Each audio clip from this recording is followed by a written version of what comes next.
It has been almost 6 years since Crimson Desert was first revealed to the world. Across that period, developer Pearl Abyss has shown off a huge array of ideas, mechanics, and boss battles. It's frequently been cited as something of an everything game. An open-world adventure with sky islands, mechanical dragons, wrestling moves, interdimensional gateways, interacting elemental effects, and even a Spider-Man web swing. But the more that's been revealed, the more there's been the sense that Crimson Desert may be a lot of pieces in need of a whole. Finding that complete picture was my main objective when I visited Pearl Abyss's studio in Seoul for this month's IGN First. And while I can't say I found it yet, multiple hours of hands-on playtime has revealed a game that's maybe not as strange as you'd expect. In fact, Crimson Desert feels pretty straightforward.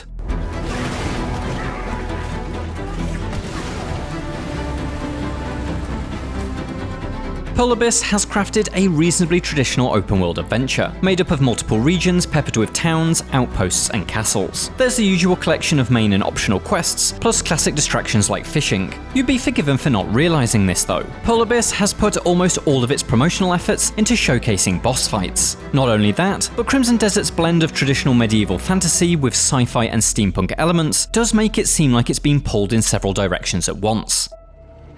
In order to destroy such a weapon, you'll need to acquire Golden Star's power core. Golden Star. When you're on the ground and seeing how all these elements interact though, it doesn't feel quite so alien. The continent of Pywell is perhaps less like a typical Tolkien-esque fantasy world and more akin to Dungeons & Dragons, a setting that, in recent years, was host to a Mad Max-like vehicular chase through hell. Pearl Abyss's design team explained that they wanted Pywell to reflect the variety of our reality, in which some countries feel much more futuristic than others, and note that some of Pywell's leaders may be more resistant to the advancement of technology than others, a conflict that'll be explored through various faction quests. All this means that the variety doesn't feel artificial or there simply for the sake of being wild, even when you're at the controls of a flying battle robot, which was, of course, designed by dwarven engineers. The inclusion of these mechanized and steampunk elements grant Pearl Abyss the creative license to build quests that are a significant departure from anything we'd see in something like Skyrim. A major part of my hands-on time involved completing a quest for Marnie, a scientific genius who cloned his own consciousness to create an AI-like entity called Hall. Naturally, the results of such an experiment have gone very wrong, and Marnie's evil digital magic twin has taken command of a flying fortress that's terrorizing Pywell's skies. Defeating Hall requires the use of a power core, which Marnie reveals is hidden inside a weapon called Golden Star. And by weapon, he means a giant mechanical dragon. While they presumably have ballistic missiles in Pywell, what with the advanced engineering and all, of course the fantasy version of a nuke is flying Mechagodzilla. All that stands between me and this winged menace is a fortress filled with angry battle robots.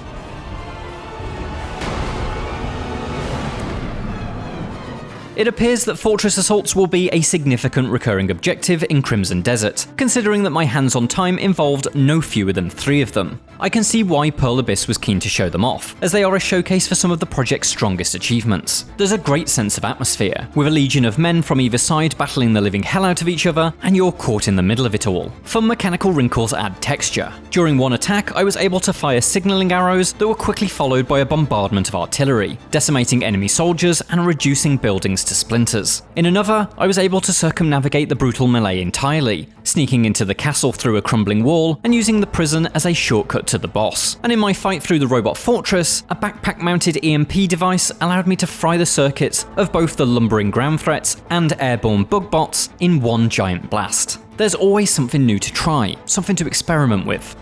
But as much as these fortress assaults are a demonstration of Crimson Desert's highs, they also simultaneously reveal what could turn out to be some of its biggest blemishes. Battling masses of enemies is surprisingly tedious, feeling messy and repetitive rather than an engaging chain of frontline fights. An awkward lock-on feature pushed me away from one-on-one duels into a more freeform playstyle, but that came with the baggage of imprecise strikes and occasionally kicking the air instead of faces. Absolutely none of these issues hamper the boss battles, which was my only experience of Crimson Desert prior to this demonstration, and I was quite surprised at how different combat can feel in alternative scenarios, even when using the same moveset. It's in these smaller, less refined details where Crimson Desert threatens to lose itself.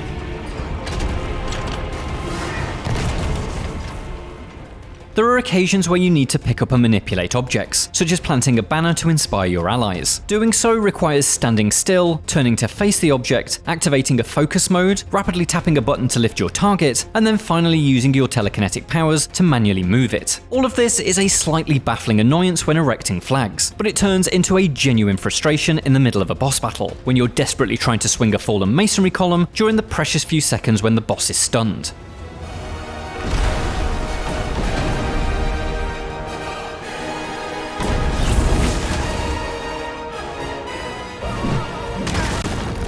Thankfully, no such awkward ultra hand juggling is required to extract the power core from Golden Star. As we explored earlier this month in our making of feature, this is a boss fight with a unique mechanic that must be discovered in the quite literal heat of battle. The dragon's flaming breath activates an array of pylons dotted around the arena, which then dispense EMP bombs that you can fire from an arm-mounted cannon. The system creates a repeating phase loop. Golden Star circles above, belching the flames that produce the EMP bombs that will eventually bring him crashing to the ground, where you can unleash a barrage of strikes until he reboots and begins the cycle anew. Pearl Abyss are keen to point out that you don't have to do this. You could, for instance, use lightning-reefed arrows to apply a stun, or simply chip away at his health bar with ranged attacks. But I feel that the real enjoyment in all of Crimson Desert's boss fights have been finding the unique mechanic built into the arena or even the enemy itself. Bosses are not the only thing in need of conquering. Suspended high above Pywall are a scattering of Abyss islands, accessed through portals that are unlocked with mysterious Abyss artifacts. These islands appear to come in multiple guises. Last year we saw that one of them is home to an alchemist called Alastin and his Library of Providence, and my hands-on session included one that was more akin to Zelda's puzzle shrines. Its checkerboard floor was essentially a room-sized circuit board in need of a total rewiring. And finding the correct path through the grid of rotating flagstones unlocks the island's treasure trove. This is, of course, the sort of puzzle you've solved in everything from Watch Dogs to Bioshock, but I enjoyed how your equipment is integral to completing it. Your lantern illuminates the correct pathway, and your grapple hook is used to spin each tile. So while this challenge is not particularly taxing, I hope its solid foundations are the basis for more interesting puzzles that await among the clouds. When you've uncovered an Abyss Island's secrets, you can leap off the side and float down to Earth, where plenty more traditional open world fare awaits. There are towns to visit, in which you'll find shopkeepers to trade with and bounties to take on. Out in the wilderness, there are camps to clear out and roaming barbarians to slaughter. And then there's the factions. From what I glimpse in the menus, there are dozens and dozens of them, although some will be more important than others, I'm told. A few have their own quest lines, such as House Wells, a family of nobles led by a duke who's lost his castle to rebel forces, a situation that's the catalyst for one of those aforementioned fortress assaults. Pearl Abyss was quick to clarify that these groups are not like Fallout's factions, and allegiances with them won't change the course of the story or impact Crimson Desert's ending, which is set in stone. And so I'm left wondering, what are the faction quests in aid of? When asked, Pearl Abyss's design team explained that they were there to ensure that the factions felt like significant actors in the plot, and that they offered more content for players to complete. That considered, I am a little apprehensive that at least some of Crimson Desert's offerings will be stuff to do rather than meaningful interlinked opportunities. That brings us back to my very first question. What is Crimson Desert as a whole? I know it's a vast open world with deep, fighting game-inspired combat that works better against bosses than it does against fodder. It's got spectacle-laden quests that take you from in-the-mud castle assaults all the way up to aerial dogfights. And it's littered with good-time distractions, from fishing and bounties to taming bears and buckling up in a battle mech. But I'm still waiting to discover the glue between all this that elevates an open world to new heights. Shadow of Mordor has the Nemesis system, which chains its enemies together into a foe-conquering big picture.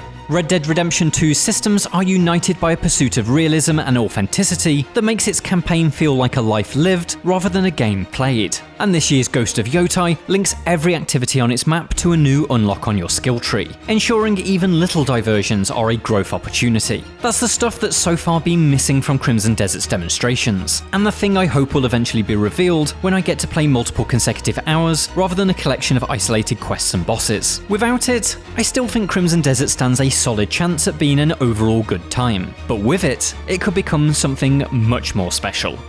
For more from Crimson Desert, check out our combat explainer and our showcase of every boss battle revealed so far. And for everything else, stick with IGN.